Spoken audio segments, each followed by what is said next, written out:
पूर्वांचल को सिंबलाइज करता है, बिहार को जोड़ता है, और जहां इलेक्शन है ये उस इलेक्शन वाले इलाके की, यानी उस चुनाव क्षेत्र जो आखिरी चरण में नेक टू नेक फाइट का एक सबसे बड़ा बैटलफील्ड हो रहा है, उसके मुकाबले सत्ताधारी भारतीय जनता पार्टी के लिए बड़ी मुश्किलों का सफ़र है पूर्वांचल में। और समाजवादी पार्टी ने निश्चित तौर पर जातीय गठबंधन, जातीय दलों के साथ गठबंधन करके अपनी स्थिति बहुत मजबूत की है। किसी जिले में किसी सीट में कोई हवा नहीं है, सीट टू सीट लड़ाई है। तो यहाँ पे कोई भी ऑन द ग्राउंड एक साइलेंट वोटर का जो एक मास मोबिलाइजेशन हो रहा है। नमस्कार दर्शकों, मैं इस वक्त खड़ी हूँ श्री काशी विश्वनाथ धाम के पास बाटी चोखा। ये हमारे पूर्वांचल को रिप्रेजेंट करता है, ये पर्टिकुलर वर्ड, ये यहाँ का बहुत ही फेमस व्यंजन है, खाना है यहाँ का। और मैं यहाँ खड़ी हूँ हमारे वरिष्ठ पत्रकार हेमंत तिवारी जी के साथ। नमस्कार सर। बहुत शुक्रिया, थैंक यू सर। मेरा सौभाग्य रहेगा अगर इन सबको आप इंट्रोड्यूस करें। नहीं, मैं ये बड़ा अजब गजब शहर है जी, दुनिया का सबसे पुराना शहर है जी, और अजब गजब हरकतें यहाँ देखने को मिलती हैं। कभी कभी अजब गजब नतीजे भी दे देता है। प्रधानमंत्री का शहर है, उनका संसदीय क्षेत्र है, और संजोग की बात है कि आज यहाँ बाटी चोखा, जो पूर्वांचल जहाँ आखिरी 2 चरणों का चुनाव होना है, बाटी चोखा वहाँ का एक सामान्य कॉमन ऐसा विषय है, भोजन है, जिसमें तमाम इंग्रेडिएंट्स छुपे हुए, पॉलिटिकल भी, पर्सनल भी। और संजोग देखिए, आज इस मौके पर हमारे साथ श्रीनिवास जी हैं। ये हैं तो मुंबई से, लेकिन नवभारत समाचार पत्र, जो वेस्टर्न यूपी का सबसे बड़ा समाचार पत्र है, जिसका मुख्यालय नागपुर में है, मुंबई, नासिक, कई स्थानों से छपता है, वहाँ उस ग्रुप के प्रेसिडेंट हैं। सुरेंद्र सिंह जी हैं, प्रयागराज के रहने वाले हैं, लेकिन वाराणसी की राजनीति पर अच्छा दखल है। इनके सुपुत्र करण सिंह, कैप्टन करण सिंह, स्वयं एक बड़े पॉलिटिकल पर्सनालिटी हैं इलाके के। श्री ब्रिजमोहन पांडे जी मुंबई में अगर हिंदी पत्रकारिता की बात आप करेंगे तो बिना इनकी चर्चा के, बिना इनके व्यक्तित्व की चर्चा के शायद हिंदी पत्रकारिता की बात मराठी बाहुल्य वाले मुंबई में अधूरी होगी। नवभारत समाचार पत्र के स्थानीय संपादक हैं मुंबई के, और ये हैं शिवम बिज। ये जो चेहरे जिससे मुस्कुराहट इस वक्त नहीं दिख रही है, जो हमेशा मुस्कुराते रहे हैं, शिवम बिज मेरे ख्याल में, मेरी दृष्टि में, मेरे 37 साल के सक्रिय पत्रकारिता के करियर में मैंने बहुत कम लोगों को देखा है जो बहुत अलग जुदा किस्म की ज़ील के साथ इस प्रोफेशन में अपने निष्कर्षों को अंजाम देते हैं, और पॉलिटिक्स की चाबी कब किसके पास रही उसका इन्वेस्टिगेटिव एनालिसिस करते हैं, ज़मीन पे जा कर के देखते हैं किसके लिए फिसल रही है, किसके लिए उछल रही है। शिवम बिज देश ही नहीं, दुनिया के बड़े ब्रांड्स के लिए काम किया है, और यह है जनाब उस्ताद। इनको लखनऊ में, यूपी की सहाफ़त में, जर्नलिज्म में वो उस्ताद कहा जाता है। श्री सिद्धार्थ कलहंस बहुभाषी पत्रकार, हिंदी और इंग्लिश दोनों पर बराबर की कमांड, और उर्दू के मास्टर, जिसलिए इनको उस्ताद कहा जाता है। देश के बड़े ब्रांड्स में काम किया, और लखनऊ के उन चंद जर्नलिस्ट में से हैं जो पूरा यूपी टहलते हैं, घूमते हैं, जांचते हैं, मापते हैं और वाकई समझते हैं। इंडियन एक्सप्रेस से लेकर के पायनियर जैसे अंग्रेजी अखबार, अमर उजाला से लेकर के बिजनेस स्टैंडर्ड जैसे अखबार, मतलब बहुविषय के बहुविध विशेषज्ञ सिद्धार्थ कलहंस हैं। मुझे लगता है कि न्यूज़ नशा की चर्चा आज बाटी चोखा के परिसर में, जो मूल तत्व वाला भोजन है, पूर्वांचल को सिंबलाइज करता है, बिहार को जोड़ता है, और जहां इलेक्शन है ये उस इलेक्शन वाले इलाके की, यानी उस चुनाव क्षेत्र जो आखिरी चरण में नेक टू नेक फाइट का एक सबसे बड़ा बैटलफील्ड हो रहा है, ये उस इलाके की तासीर बताता है ये बाटी चोखा भोजन और ये रेस्टोरेंट जहां हम लोग बैठे हैं। आप सबसे अपने मिजाज से अपने हिसाब सवाल कर सकती हैं। आप सभी को सबसे पहले तो मेरा नमस्कार। सर, मेरा पहला प्रश्न आपसे होगा, हम बाटी चोखा में बैठे हुए हैं, तो मेरा ये प्रश्न है कि पूर्वांचल में इस बार क्या लगता है, किसकी हवा बहेगी?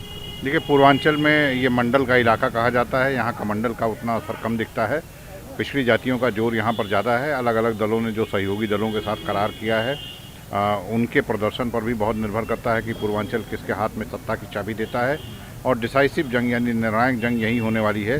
फिलहाल की जो पिछला चुनाव रहा है 2017, उसके मुकाबले सत्ताधारी भारतीय जनता पार्टी के लिए बड़ी मुश्किलों का सफ़र है पूर्वांचल में, और समाजवादी पार्टी ने निश्चित तौर पर जातीय गठबंधन, जातीय दलों के साथ गठबंधन करके अपनी स्थिति बहुत मजबूत की है। सर, मेरा अगला प्रश्न आपसे होगा कि मोदी का जादू पूर्वांचल में कितना बचा है? मुझे लगता है कि मोदी के जादू के बिना तो भाजपा यहाँ रेस में भी ना हो। मोदी का जादू के बिना कुछ हो नहीं सकता है। लेकिन मोदी जी अपने 19 के चुनाव में राष्ट्र के नाम पे वोट ले चुके हैं। ये चुनाव कहीं ना कहीं स्टेट का है। लोकल इश्यूज ज़्यादा इम्पोर्टेंट हो जाते हैं। लोग राज्य सरकार को देखते हैं, लोग अपने एमएलए को देखते हैं। लोकसभा चुनाव में लोगों को बोला गया कि अपने लोकल मुद्दे भूल जाइए और राष्ट्र के मुद्दों पर वोट दीजिए, पुलवामा में वोट दीजिए। तो कहीं ना कहीं लोग लोकल मुद्दों पे भी इस बार विचार देंगे। मोदी मैजिक रहेगा, लेकिन लोकसभा चुनाव जितना नहीं होगा। सर, मोदी जी यहाँ से सांसद हैं, तो क्या बनारस के लोग उनसे खुश हैं?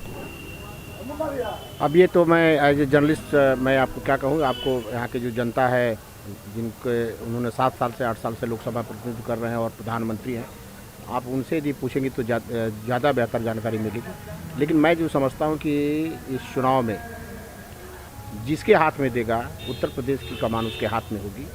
मैं समझता हूँ कि मैं अभी गोरखपुर, मऊ, आजमगढ़, बनारस और जौनपुर 4-5 जिलों से होकर के आ रहा हूँ। किसी ज़िले में किसी सीट में कोई हवा नहीं है, सीट टू सीट लड़ाई है। आप देखेंगी कि इस सीट पर कहीं बीजेपी प्लस कर रही है वो जातीय समीकरण से या उनके काम से, तो दूसरे सीट में आप देखेंगे कि न कि यदि गठबंधन मजबूत है, जातियों का गठबंधन, जैसे राजभर का गठबंधन सपा के साथ राजभर का है और दूसरा वो चौहान का है, और जो अखिलेश जी का जो कॉम्बिनेशन है ही है। तो यदि वो ये गणित वो विधानसभा क्षेत्र में उनके साथ है तो शायद वो सीट पर भारी है। तो मैं ये मानता हूँ अभी 2-3 दिनों के दौरे के में कि पूर्वांचल का जो चुनाव है, पश्चिमी में तो एक बात ये थी कि वहाँ किसान आंदोलन था, जाट नाराज है, मुसलमानों का पोलराइजेशन हुआ। थर्ड फेज तक था कि वहाँ की यादव बेल्ट है, लेकिन चौथे, 5वें या 6ठे, 7वें पूर्वांचल का जो है कोई हवा नहीं है। न मोदी की कोई हवा है, न योगी की हवा है, न अखिलेश की हवा है। सीट टू सीट लड़ाई है। जो जाति समीकरण जहाँ जिसका बैठता है या धर्म के आधार पर जो समीकरण बैठता है, चुनाव उसी के हाथ में होगा। और मैं समझता हूँ कि 111 सीटों का जो रिजल्ट होगा, जिसके पक्ष में जाएगा, उत्तर प्रदेश की सत्ता उसके हाथ में होगी। सर, बनारस को आप कण-कण से जानते हैं? बिल्कुल नहीं, नज़दीक से जानते हैं, लेकिन यहाँ जाति का गणित जो है विधानसभा के अंदर वो ज़्यादा हावी होगा। मोदी और योगी का जादू जो है इसमें थोड़ा कम चल रहेगा, लेकिन लोगों को पता तो है जो उन्होंने काम किया है, इसे इफेक्ट है उसका। लेकिन यहाँ जाति गणित ज़्यादा है विधानसभा चुनाव में। मोदी जी ने बोला था कि काशी को क्योटो बना देंगे, क्या लगता है कहाँ तक संभव हुआ है? बना रहे, काफ़ी बनाया है, काशी तो अच्छा बनाई है। लेकिन जहाँ तक मैंने देखा है कि ग्रामीण क्षेत्रों में कुछ सुधार नहीं हुआ है। नहीं, ग्रामीण क्षेत्रों में सुधार हो रहा है, समय लगेगा थोड़ा। एक बार और जब चांस उनको मिलेगा तो करेंगे, क्यों नहीं करेंगे। क्या लगता है चांस मिलेगा? ऑफ कोर्स लग रहा है ऐसा। जी। सर, आप बताएं कुछ पूर्वांचल में किसकी हवा बहेगी? मुझे ऐसा लगता है कि ये चुनाव इस बार एक प्रो इनकम्बेंसी की वेव है इसमें, और सीट शेयर्स के बारे में नहीं कह सकता, लेकिन जो वोट शेयर पिछली बार बीजेपी को आया था उससे आप कहीं बेहतर वोट शेयर अब इस बार आपको दिखेगी, not only in Purvanchal but पूरे उत्तर प्रदेश में। अब 2005 से अगर चुनाव देखें तो नीतीश कुमार जब पहली बार चुनाव वापस लड़े थे तो उन्होंने सीटें ज़्यादा पाई थी। अगर आप ममता जी को देखें तो उन्होंने भी सीटें ज़्यादा पाई थी। मनमोहन सिंह को अगर आप देखें 2004 का 2009 में तो उन्होंने सीटें ज़्यादा पाई थी, और मोदी जी को देखें आप तो 2014 के बाद 2019 में उन्होंने भी सीटें ज़्यादा पाई थी। तो यहाँ पे कोई भी ऑन द ग्राउंड एक साइलेंट वोटर का जो एक मास मोबिलाइजेशन हो रहा है वो बीजेपी के फेवर में जा रहा है, जो आपको टीवी चैनलों पे और उस पे ओपिनियन पोल पे नहीं दिखता है, लेकिन ग्राउंड स्वेल ऑफ सपोर्ट जो आपको जब दिखेगा वुमेन वोटर्स का, तो मुझे लगता है कि बीजेपी का वोट परसेंटेज पिछले चुनाव में जो 40% था उससे बेहतर होगा। वो कितना सीट में कन्वर्ट होगा ये देखने वाली बात है। आप क्या कहेंगे सर इस बारे में? जी, इस बार का चुनाव बड़ा रोचक चुनाव है। एक अखिलेश यादव ने भाजपा के बड़े बड़े दिग्गजों को धूल चटा दी है, जैसे प्रधानमंत्री मोदी और गृह मंत्री जी गली गली में पर्चा बांट रहे हैं और तमाम बीजेपी की बड़ी एजेंसियां जितनी हैं सारी गांव-गांव में कैंपेन कर रही हैं चुनाव को लेके। तो कहीं ना कहीं बीजेपी को जो है लोहे का चना चबाने के बराबर जो है इस बार अखिलेश का साइलेंट मूड और वोटरों का साइलेंट मूड कहीं ना कहीं भ्रामक सी स्थिति बनी हुई है और कांटे का टक्कर है, कुछ भी कहा नहीं जा सकता है। ये सभी लोग जो हैं राजनीति से बहुत ही ज़्यादा बारीकी से जुड़े हुए हैं, राजनीति को बहुत अच्छे से जानते हैं। तो इन सभी की बातें सुन के आप अपने आप अंदाज़ा लगा लीजिए कि पूर्वांचल में किसकी हवा बहेगी या बहने वाली है। तब तक के लिए आप देखते रहिए न्यूज़ नशा। मैं तान्या, कैमरामैन इंदर मोहन के साथ बनारस। और आप हमसे जुड़े रहने के लिए सब्सक्राइब करें YouTube पर, फॉलो करें Twitter पर और लाइक करें Facebook पर। और ज्यादा जानकारी के लिए आपको टाइप करना होगा सिर्फ न्यूज़ नशा।